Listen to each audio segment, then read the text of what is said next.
네. 제주스 올 시즌 왜 이렇게 잘하냐? 득점왕 하는 거 아니냐? 대단해. 역시 그 금발 덕배가 범인이었다니까. 그러니까. 야, 형철아! 네. 덕배 패스 봤냐? 발목 미쳤어, 얘! 아, 역시 스털링이 범인이었어. 그 답답한 답답이. 야, 형철아! 네. 스토리 2골 넣었어! 아, 역시 제주스가 범인이었지. 하게 답답해. 이래가지고.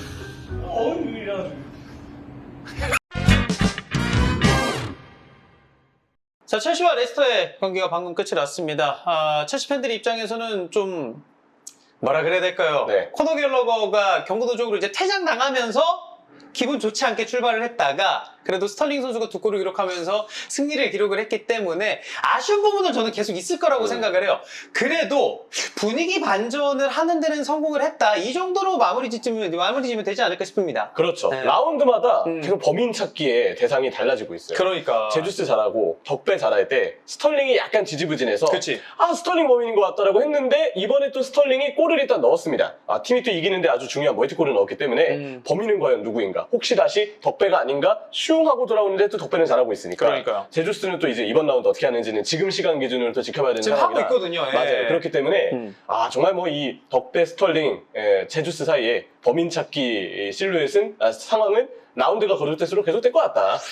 일단은 첼시 그 얘기부터 하죠. 지난 경기 쿨리발리가 경기 막판에 이제 경고 누적으로 퇴장을 당했는데 오늘도 코너 갤러거가 세트피스 상황에서 역습을 맞았고 그 상황에서 이제 반칙 범하면서 퇴장을 당했거든요. 네. 사실 그냥 11대 11로 쭉 싸웠으면은 그래도 저는 워낙에 레스터가 좋지 않기 때문에 첼시가 승리는 거둘 수 있었을 거라고는 생각을 하긴 해요. 근데 갤러거가 이번에도 퇴장을 당하면서 지금 연속 경기 퇴장자가 나왔거든요. 이거는 첼시 입장에서는 썩 기분 좋은 상황은 아니다. 맞아요. 이게 지금 경기마다 계속 이슈들이 나오고 있어요. 일단 뭐 계속 뭐 퇴장자 나오고 있는 쿨리발리 퇴장에 그쵸. 매 경기 이런 일들이 있으니까 혹시 다음 경기도 무슨 일이 있는 거 아닌가. 또 지난 경기 생각해보면 맨디의 치명적인 실수 때문에 그렇죠. 실점이 나온 것 자체로 좀 찝찝한 사고였어요.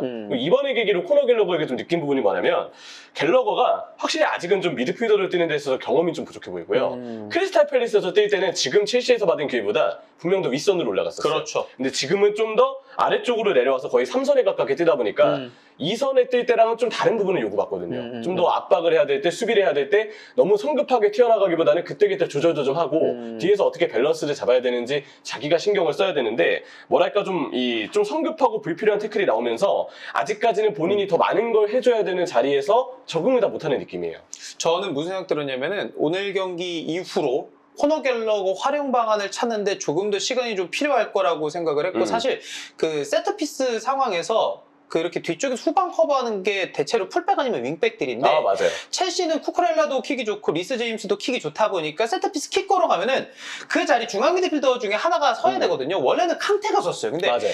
칸테였으면 아까 그 코너 갤러거 자리에 칸테였으면 그런 장면이 안 나왔을 가능성이 저는 좀 크다고 생각을 해요. 만약에 부상을 코바치치가 부상 복귀를 해서 선발을 뛰었다면 그랬다면 또 그 자리는 그렇게 이상한 상황들이 나오지 않았겠죠. 코바치치도 잘하니까. 그렇죠. 물론 이번에 복귀하긴 했지만 이제 교체 출전으로 복귀를 했기 때문에 빠르게 피스 회복해야 될 필요가 있는 코바치치가 되겠고요. 또 하나 얘기하고 싶은 선수가 갤러거도 갤러거지만 전 조르지뉴입니다. 아, 조르지뉴? 네, 조르지뉴가 결국은 이 자리에서 위치 선정에 일단 좋지 않고 압박을 조금이라도 받았을 때 아니 그냥 1대 경합을 받았을 때 이쪽에서 전진 패스를 못 찔러줘요. 그래서 첼시가 결국은 중앙을 뚫지 못하고 공격 방향이 측면으로 또 한정이 되게 되는 모든 문제의 원인은 결국인 조르지뉴 쪽에서 저는 시작이 된다고 보이는데 예. 그리고 조르지뉴가 이번 시즌 경기들을 보면 아예 실점의 빌미가 되는 장면들도 계속 좀 나오고 있고 또 하나는 수비감도 좀 부족해요. 본인 쪽에서 뭔가 뚫렸거나 뭔가 또 다른 어떤 중원에서의 저항이 필요할 때 더 적극적으로 붙어줘야 되는데 소극적으로 대응을 하기 때문에 결국 그쪽에서 뚫리는 장면들이 첼시 경기를 보면 많이 나오거든요.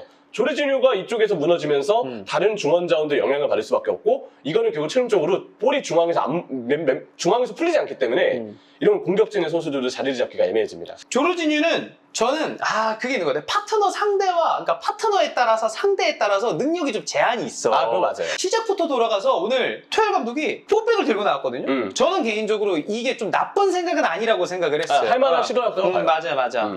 근데 이제 이 포메이션의 선택은 좋았으나 좋은 선수들은 아무래도 측면 쪽에서 나왔고 백 4를 쓰건 백 3를 쓰건 똑같습니다. 중앙에서 중원 자체가 풀어나오는 힘을 기르지 않으면 결국 이거 전술에서의 어떤 메리트를 크게 취하기 힘들죠. 수빈 형이 하셨던 말씀에 좀 공감 가면서 좀 다르게 생각을 하는 게 조르지뉴가 파트너에 따라서 약간 제약이 걸린다 했잖아요. 근데 저는 오히려 조르지뉴 때문에 파트너에 제약이 걸리는 느낌. 아, 오히려 반대로? 네. 그 부분도 일리가 있다고 봐요. 결국 그 부분 때문에 투웨이 감독이 백포 쓰면서 좀 더 중앙 위주의 공격진을 능수능란한 다양한 전개를 누렸을 텐데 그게 안 되니까 공격진 자꾸 내려와야 되고 그러다 보면 공격진은 해야 되는 역할이 많아지니까 그렇지. 안 그래도 골 넣는 데 있어서 결정력이 장점인 선수들이 아닌데 지금 공격진이 그런데 조르지뉴의 어떤 문제 때문에 중원의 문제 때문에 해야 되는 역할이 또 아래쪽으로 내려오면서 너무 많아지니까 팀의 언밸런스하면 저는 거기서부터 시작된다고 봐요. 그러니까 올 시즌 그 진짜 형철이 말대로 언밸런스가 좀 많은데 저는 이 포백을 왜 들고 나왔냐라고 생각을 하냐면은 최근 경기 보면은 수비보다는 저는 공격에서 첼시 아, 팬들은 맞아요. 좀 아쉬움이 더 크다라고 생각을 하거든요. 그리고 레스터 시티가 기본적으로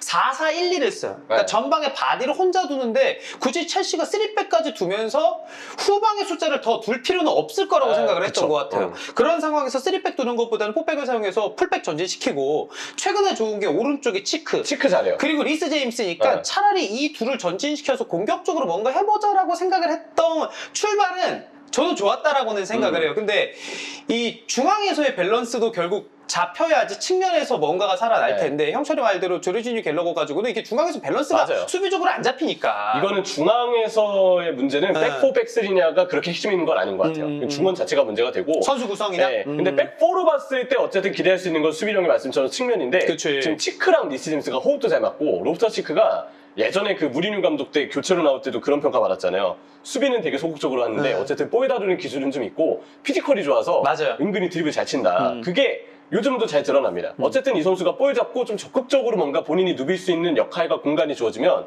저돌적인 모습을 보여줘요. 근데 이런 저돌적인 옵션이 지금 스쿼드로 봤을 때 첼시로서는 분명히 희소한 옵션이기 때문에 로프터 치크의 존재감은 매우 크다고 좀 볼 수가 있고요. 또 하나 리스 제임스는 그냥 이제 축신이 되어가고 있습니다. 아, 그 골대 맞추는 장면도 그렇고 기본적으로 리스 제임스 그러니까 오히려 하베르츠나 오늘 스털링 2골 기록하긴 했지만 공격수가 공 잡는 것보다 리스 제임스가 오픈된 상황에서 공 잡았을 때 저거 제대로 뭐 나오겠다 이 생각이 든다니까. 뭔가 만들어줄 거다. 맞아, 근데 맞아. 진짜 리스 제임스가 만들어주고 있어요. 올 시즌 리스 제임스의 유일한 변수는 결국 부상 빈도입니다. 그렇죠. 부상 빈도만 잘 줄이고 이 폼을 시즌 풀로 쭉 이어가면서 지난 시즌보다 내구성까지 업그레이드가 된다면 진짜 좋은 평가를 받을 것 같아요. 그리고 쿠쿠렐라 말할 거 없이 좋은 선수죠.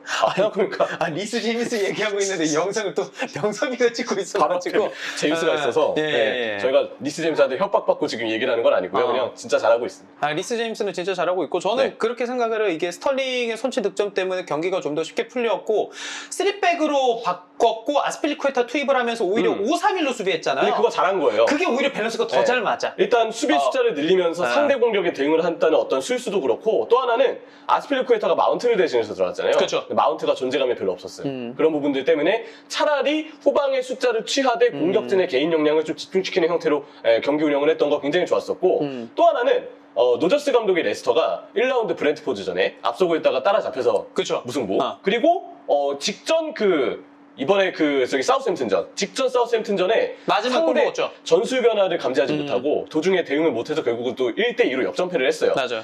노저스 감독이 상대 경기 중 전술 변화에 되게 대응을 잘 못하고 있는데 늘 그 평가 받잖아. 늘 그래요. 근데 이번에도 투웨이 감독이 또 그런 어떤 옵션을 걸어다 준 점은 충분히 좋은 무기가 되었다. 그런 생각이 들고 네. 마지막으로 이 경기에서 좀 뭔가 승부수를 던진 건 맨디의 선방. 물론 맨디는 진짜 이번에도 잘해. 롱킥 미스 때문에 네. 잠깐 좀 상대한테 좀 빌미를 제공하는 모습도 있었지만 기본적으로 선방 능력이 워낙 좋아서 선방만 집중을 한다면 분명 팀의 결과에 캐리할 수 있는 선수다. 그리고 맨디는 그게 있어요. 오늘도 그 장면이 아까 바디였을 거예요. 그 선방이라는 거는 골키퍼한테 슈팅이 날았을 때 쳐내는 거나 막아내는 맞아요. 거잖아. 잡는 거나. 근데 정말 각을 잘 좁혀서 슈팅이 벗어나는 거는 선방에는 들어가지 않거든요. 근데 그런 장면까지 고려하면은 맨디가 손으로 할 수 있는 우리가 진짜 클래식하게 골키퍼에게 바라는 능력만큼은 프리미어리그에서 진짜 최고 중에 최고다. 맞아요. 네. 순수 골키퍼로 봤을 때는 인상이 좀 크고 그리고 역시 여전히 고생하고 있는 티아고 실바. 오늘 진짜 잘해. 약간 뭐 허리 쪽도 잡고 근육 쪽도 잡고 되게 바빴는데 찰로바가 옆에서 너무 수비를 못해요. 맞아요. 네, 찰로바가 실수도 글쎄요. 또 잦았고 오늘. 뭐 실수도 잦고 위치 선정도 좀 안 맞고 점프 타이밍 같은 것도 낙후 지점을 잘 못 잡는 것 같은데 티아고 실바가 그럴 때 고생을 너무 많이 하고 있거든요. 그런 부분들까지 티아고 실바도 역시 좀 대단한 어떤 활약을 남겼고 마지막으로 역시 라임 스털링이죠. 맞아요. 골들은 모두 개인 기술로 나왔던 골이고요. 그 얘기를 합니다. 저는 스털링이 분명 결정력이 장점은 아니에요. 근데 첼시 선수단 공격진 내에서 봤을 때는 결정력이 좋은 편일 수도 있습니다. 사실 스털링이 진짜 형철이 말대로 시티 팬들도 그렇고 리버풀 팬들도 그렇고 날리는 장면을 많이 봤긴 했지만 그냥 경기 수 대비 스탯으로만 보면은 골을 잘 넣는 윙어거든. 맞아요. 근데 첼시 2선에 두면 이 선수는 결정력이 좋은 편일 수 있다라는 거지. 그래서 스털링의 개인 기량을 보았고 물론 내용적으로는 좀 더 올라가야 되겠지만 골 이렇게 넣어주면 할 말이 없습니다. 맞아요. 이 경기에서는 결국 그게 제일 중요했기 때문에. 네. 그리고 사이드 쪽에서 보여주는 쿠쿠렐라와 리스 제임스의 힘. 그리고 투엘 감독이 백포를 쓰면서 리스 제임스와 치크를 짝을 이뤘을 때 나오는 사이드 쪽에서의 어떤 궁합들. 이런 부분들이 좀 돋보인다는 부분은 역시 좀 인상적이고 하지만 중원은 여전히 비상등이 켜져 있기 때문에 부상에서 돌아온 코바치치를 앞으로 어떻게 쓸 것이냐. 그치. 카운트의 복귀 시기는 어떨 것이냐. 갤러거 퇴장당했는데 앞으로 어떤 조합을 쓸 것이냐, 조리지뉴 과연 이제 좀 각성이 될 것이냐 이런 부분들이 이제 앞으로 좀 중요하게 여겨질 포인트일 것 같습니다. 뭐 스털링이 2골 기록했어도 하베르츠는 여전히 아쉬운 네, 상황이라서 미미하죠. 첼시 팬들은 지금 한 3, 4일 남은 이적 시장 동안 톱이랑 삼선 쪽 보강이 있으면 좋겠다 이렇게 생각할 것 같아요. 어쨌든 폭탄 안에 뜬 것 같더라고요. 맞아요. 제일 중요한 일 이 중에 하나였고 남은 과제 여전히 시급하게 남아있습니다.